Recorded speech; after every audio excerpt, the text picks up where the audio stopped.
I had a talk with Lee right before the project, and I was explaining what we were planning, and our idea was like repetition, not like inside the stage situation.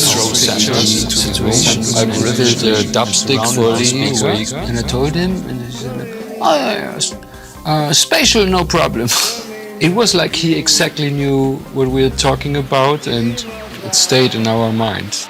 We had several spaces where we recorded, and then we had the actual studio, which is more like a director's kind of smaller space. But eventually that space was filled with people, because after a few days, like friends, and the word went around that Lee was really there, it just filled up. And so we had people everywhere playing something and wanting to be recorded. And I remember one moment where I tried to get into our studio, and it was so full with musicians that I couldn't fit in anymore. That's how things should be. And also it was very open, and the doors were open, and we realized when there were people in our studio which we hadn't seen, and we didn't even know how they got into the studio. The studio, it really became fuller and fuller with musicians, with instruments. Of course, we had these moments where people wanted to like lay down tracks and contributions, but people were also just listening. There was no in the session or outside of the session. Everything was the session.